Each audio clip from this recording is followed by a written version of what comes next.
Om Srimate Ramanujaya Namaha.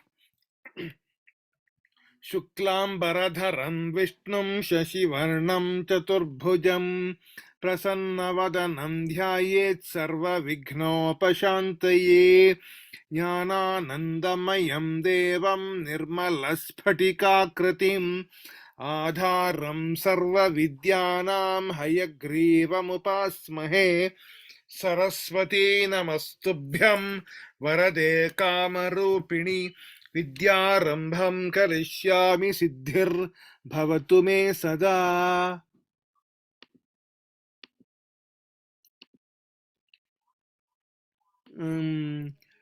Now, go to next slide.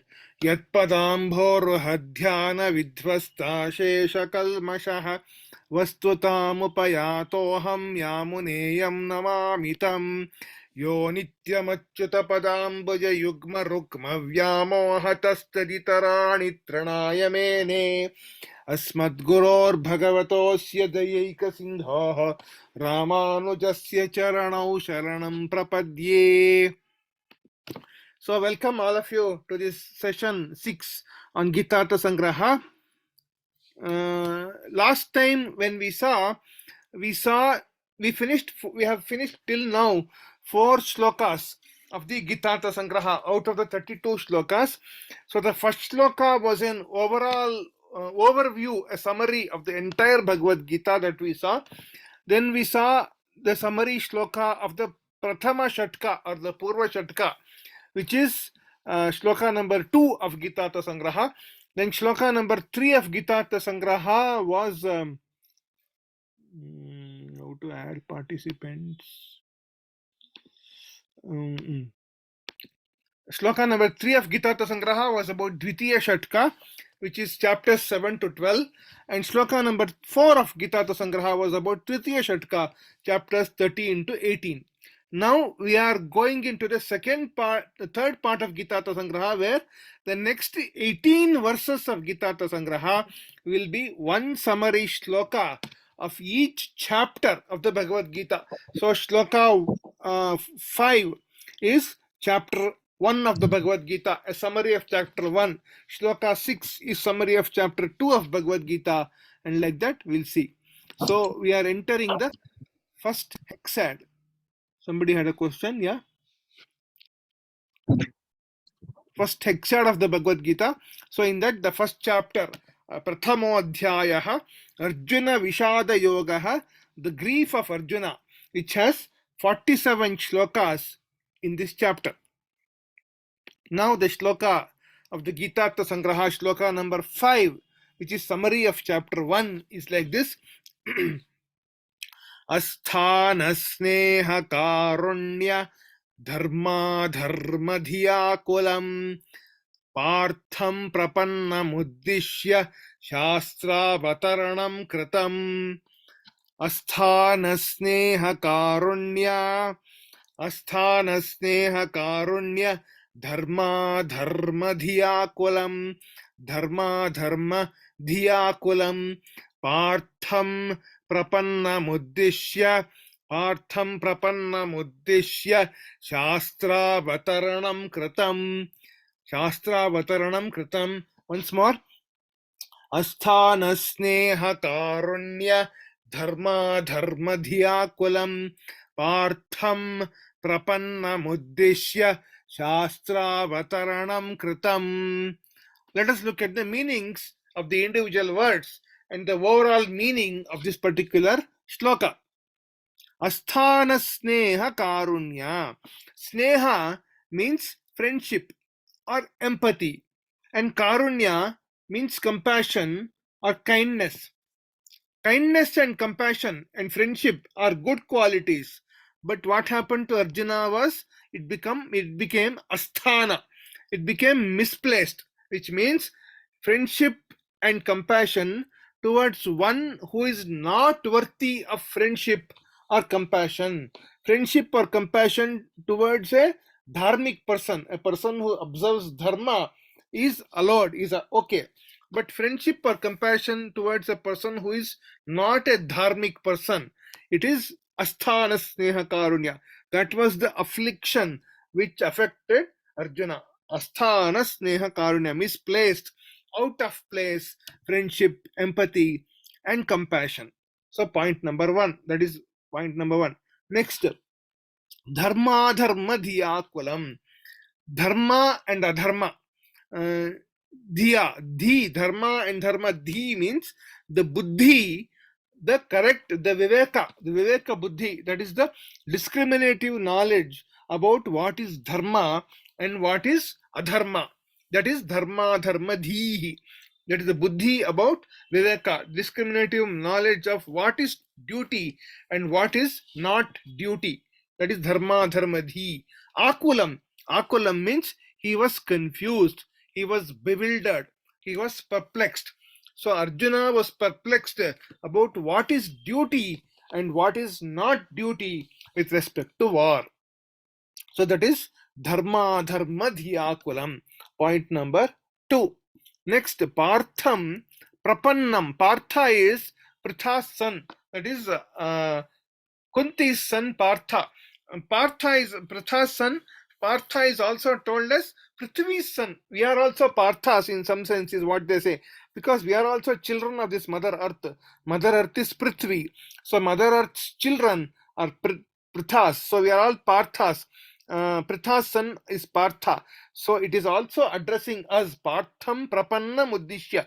It's addressing Partha, which is Arjuna, and it is in turn it is also addressing all of us. Who is what kind of Partha? Prapannam. One who has surrendered. One who has surrendered to the Bhagavan. Prapatti, who has done Prapatti to Bhagavan. To such a Partha, Shastravattaranam Kritam. The Shastra Avataranam, the Shastra, the Gita Shastra was made to descend onto this earth because of Partha, that is Partham Prapanna Muddishya. The Gita Shastra came down to this earth because of Partha. That is the meaning. Asthana Sneha Karunya Dharma Dharma Dhiyakulam Partham Prapanna Muddishya Shastra Avataranam Kritam. The overall meaning is the Gita Shastra was made to descend onto this earth for the purpose of addressing Arjuna, who had surrendered to the Lord. What kind of Arjuna? That Arjuna who was confused, bewildered, perplexed with respect to the Viveka Buddhi of Dharma and Adharma regarding waging of the war on account of misplaced friendship and compassion towards the Kauravas. So this is the summary of the not just the first chapter, but first chapter plus including the first 10 shlokas of the second chapter that we will see in a little bit. Now there is one word called dharma here. Dharma is a dharma and adharma. Dharma is a very vast word in the Sanskrit language, and there is no equivalent word for dharma in English at all. Dharma is very unique to Sanskrit, and if any English non-Indian, a non-native Indian language speaker tells about dharma, then it cannot be complete, because whatever, when we are born and brought up in India, we have been listening to dharma all the while. So a person who is not accustomed to the word dharma and comes to know of it at a later point of life, then he will give only an incomplete meaning of the word dharma. The word dharma, we can talk about it for more than an hour, and more than at a brief level for 1 hour, and at a much vast level can be spoken for actually several 10 hours or 15 hours. The word dharma can be spoken about. We will look very briefly in about 5-6 minutes what dharma, some of the definitions, nuances of dharma. There is one shloka which tells about dharma here. Dhritigshama damosteyam shaucham indriya nigraha dhir vidya satyam akrodho dashakam dharma lakshanam. What is the meaning of this is dashakam dharma lakshanam. These 10 are the lakshanas, the characteristics of dharma. That's what is told. What are those 10? First is dhriti. Dhriti is courage. I have got a page which is telling the whole thing in Kannada. I will translate that to you and tell you. Dhriti means dhairya. means when a person does a good activity, a noble activity, whatever obstructions come, he has the courage to overcome all those obstructions, all the obstacles which come. That is dhriti. So dharma, one characteristic of dharma is dhriti. Then kshama. Kshama is forgiveness. Forgiveness means whatever misdeed somebody has done unto me, I will forgive that. That is dharma, forgiveness. Damaha. Damo is Dama is Indriya Nigraha, means control. Dama and Indriya Nigraha are slightly different. Dama is controlling the mind. So, not allowing the mind to wander about in several other directions uncontrolled, but controlling the mind so that it goes in a direction which I want it to go. Then Shaucham means Asteyam. Asteyam is non-possessiveness of whatever is not mine. For example, I don't want to steal something from somebody else. I don't want to possess some other object which belongs to some other attractive object which belongs to somebody else. That is asteya. Means next is shaucham. Shaucham is internal and external purity. External purity is purity of the body, which is cleaning the body, having bathing every day is shaucham, and cleaning of the mind is the second one. The more important one is purity of the mind, which means when any bad thought comes in the mind, that bad thought is replaced by a good thought, by a noble thought. Immediately we are staying alert. Whenever a mind goes into a train of bad thoughts, bringing a noble thought, Lord Krishna's image in the mind, or Lord Narsimha's image, Srinivasa, like that, some kind of a noble thought coming in the mind, that is called Shaucha, purity of the mind. Indriya Nigraha means controlling the sense organs from going towards the sense object, undesirable sense object especially. Dhihi is wisdom, Viveka, discrimination between right and wrong. Vidya, Vidya is knowledge. Satyam, truth. Akrodha, controlling of anger. So these 10 come under dharma. Dhritikshama shaucham indriya nigraha, dhir vidya satyam akrodho, dashakam dharma lakshanam. Is this the only definition of dharma? No. We'll see one more small, at least for Arjuna, what was the dharma at that particular moment when he was in the war field. That is what we are interested in. That is the Varnashrama Dharma. And Varna of Arjuna is Kshatriya, and Ashrama of Arjuna is he is a householder. So duty of a householder Kshatriya is told in Bhagavad Geeta in chapter 18:43. In chapter 18, 43rd sloka, which Lord Krishna says, where Shauryam Tejo Dhriti Dakshyam Yuddhe cha api apalayanam Danam Ishvara Bhavascha Kshatram Dharma Swabhavajam. So this is the Kshatriya Dharma for a householder Kshatriya. What are those? Shauryam is heroism. Tejaha is power. These are all rough English translations. We cannot really translate all these words very exactly to English. Dhriti is determination. Dakshyam is resourcefulness. Yuddhe cha api apalayanam. This is important. Not fleeing away from a battlefield. So that is what Arjuna was trying to do, running away from a battle. Then Danam is generosity, and Ishvara Bhava is leadership. So these are the qualities. This is what is dharma for a Kshatriya who is not a sannyasi. So Arjuna's dharma is this, not running away from a battlefield is his dharma.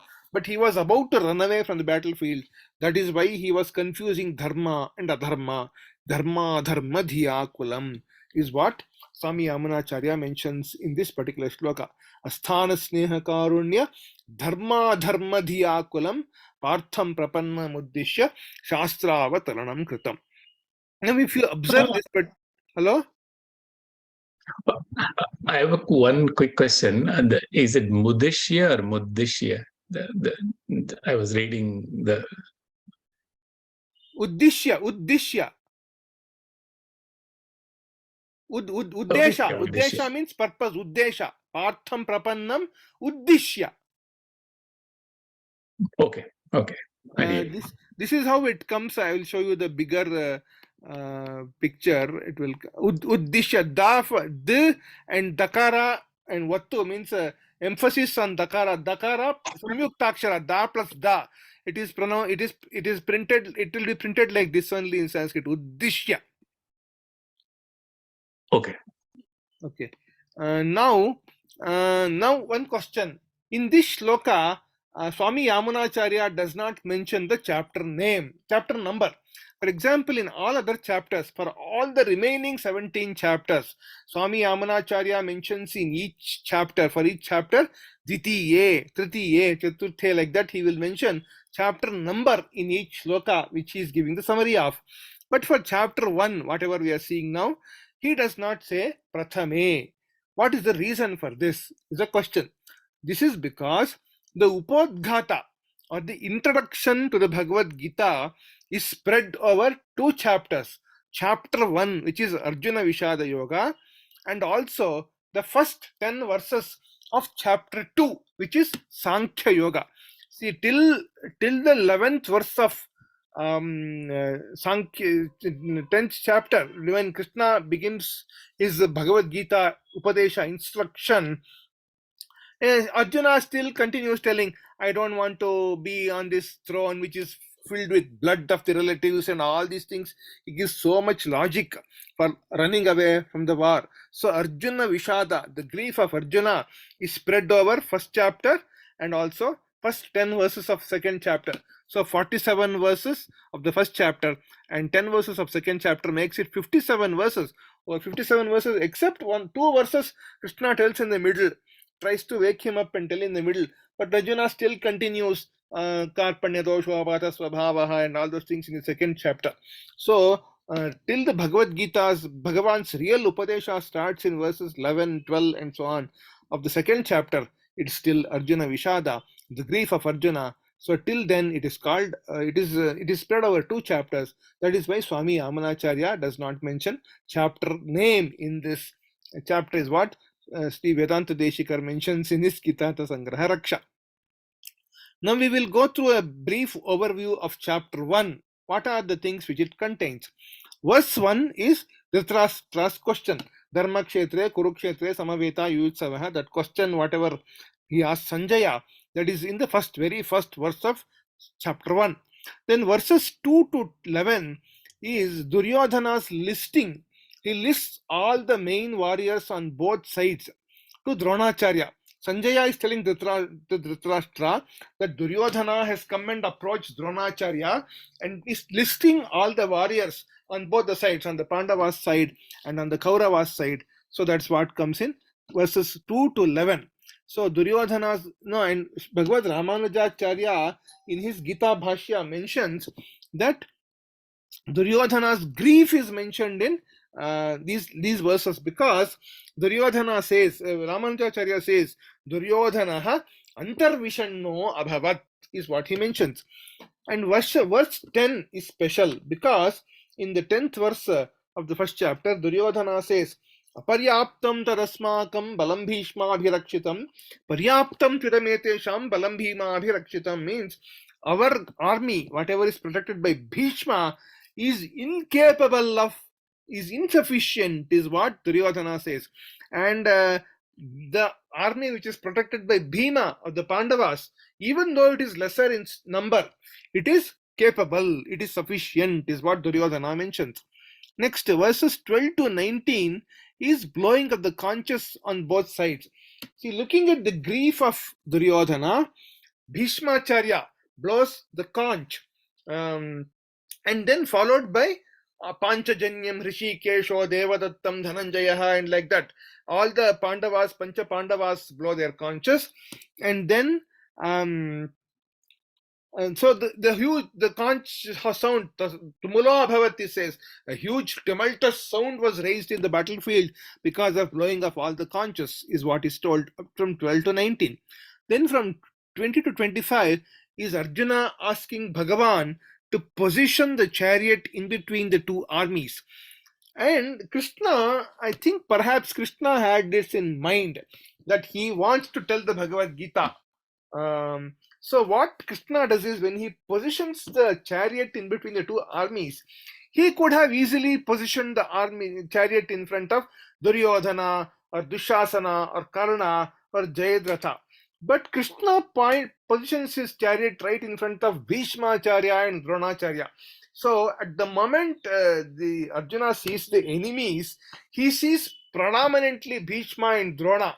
Bhishma is his great grandfather, and Drona is his acharya. He is a person who has taught Bil Vidya, that is the archery. So the moment he sees those two people, his mind melts. I don't want to do this war. I don't want to kill these people who are my own people. So Krishna had some particular tactic in mind when he positioned the chariot in front of Bhishma, Drona, Pramukhataha, in front of them, instead of positioning in front of Dushasana or Duryodhana, is what it feels to me. So what I was thinking. Then verses 26 to 47, they tell about Arjuna's grief. He sidanti mama gatrani vepatuscha sharira me romahashcha jayate. All those things he tells. I'm feeling bodily very weak. I'm sweating. My limbs are trembling, and Gandivam Sramsate Hasta. The Gandiva slips from my hand. My Gandiva bow slips from my hand, and all these things he says. And he gives a clear-cut logical explanation for not waging this war. I don't want to wage this war. I'll give you the logical explanation for why he should not wage this war, is what Arjuna tells in verses 26 through 47. And the very last word of this chapter, the first chapter, which is 47th shloka, the last word, which is Shoka Samvigna Manasaha, perhaps gives the summary of the Arjuna's state of mind at that particular point in time. He was filled with grief. Shoka Samvigna, his mind was enveloped in grief at the time when in that 47th shloka. So that gives a summary of Arjuna's state of mind at the commencement of the war. Now we go some 2-3 important points. If we take Sri Shankaracharya's Bhashya, Shankaracharya has not written any Bhashya for the first chapter of the Bhagavad Gita at all. But before the first chapter, before even at the beginning of the Gita Bhashya of Shankaracharya, he gives a preamble. And then in that preamble, he tells that Arjuna had two problems, two issues, two afflictions. What are those? Shoka and Moha. Shoka is grief. Shoka is basically, I'm going to lose all my people. So that kind of grief envelops his mind. And second is Moha, which is confusion, delusion. What is duty? What is non-duty? What is dharma? What is adharma? Like that kind of a delusion enveloped his mind, is what they say. Before that, I just want to tell you one more thing. In verses 26 to 47, where Arjuna mentions his grief, he uses in verse 36, Arjuna uses a word called Atatai. Atatai means enemy. What does Atatai mean? The definition for the word Atatai is Agnido Garadashchaiva Shastrapanir Dhanapaha Kshetradharapaharicha Shadete Hi Atatayinaha is the meaning. So Arjuna acknowledges that the persons standing on the enemy's side are indeed Atatais. What does Atatai mean? Agnidaha means one who puts my house on fire. We had seen that in the Aragina Mane, that's the house of wax. In that case, Kauravas had tried to set Pandavas on fire. Then Garadaschaiva, in the childhood, Duryodhana had given poison to Bhima. So Garada means poison, giving poison. Then Shastrapani, unnecessarily they come for war. That is third one. And fourth one is Dhanapaha, they take away all the wealth. Then Kshetrapahari, then take away all their land. Then Dara Umana, like means they insulted Draupadi in the court. So 6 things, all these 6 things they had done. Even if one thing out of these is done, then the person becomes an Atatai, he becomes an enemy and is fit for killing. All these 6 things have been done by the Kauravas. They are indeed fit for killing in the war. So that Arjuna himself acknowledges, but even then he runs away from the war. He wants to run away from the war. Now, one interesting question before we close. What were the ages of the Pandavas during the war? What was the age of Arjuna, Dharmaraya, Bhima, Nakula, Sahadeva, and Krishna during the war? If you look at Bhagavad Gita shlokas, first chapter shlokas 36 and 37, Arjuna sees what does Arjuna see in front of him? He sees Pitrun Atha Pitamahan. Pitrun is persons one generation above, which means generation of his father. Pitamahan, he sees one generation of his grandfathers, the generation people belonging to his grandfather's generation. Then Acharyan, he sees his preceptors, his teachers. Matulan, his uncles. Bhratran, his own generation, his brothers, his cousins. Putran, he sees one generation below him, which is the generations of his son Abhimanyu, then Ghatotkacha, then all the Draupadis, five Upapandavas, Prativindya, Shuta, Soma, and so on. And Pautran, he also sees his generation of his grandchildren. Sakhin, then his friends. Then Shvashuran, fathers-in-law, Suhradashchaiva, well-wishers. So these are all the persons he sees in the war. So he sees his father generation people, he sees his grandfather generation people, he sees his own generation people, he sees his one generation lower than him, his son's generation, and then he sees his grandson's generation also.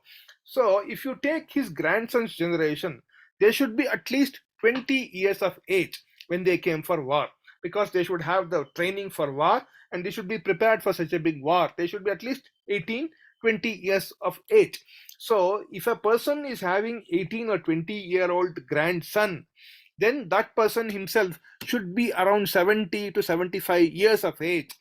So Arjuna's age, Pandava's age was about 70 to 75 at the time of war. This is what I heard in one of the sessions which I attended in Bhagavad Gita. In some estimates, they also say that Arjuna was 85 years of age during the war. So somewhere around 70-80 time frame, age was the age of Arjuna, all the Pandavas and Lord Krishna during the time of war. We can note down, we can logically derive this from the Bhagavad Gita itself. So this brings me to the end of this particular shloka. Asthana sneha karunya dharmadharma dhiyakulam partham prapannamuddishya shastravataranam kritam. If there are any questions, then I can answer. Otherwise, we'll go straight for recitation. I'll close this some session with a prayer. Namaskaram. Okay.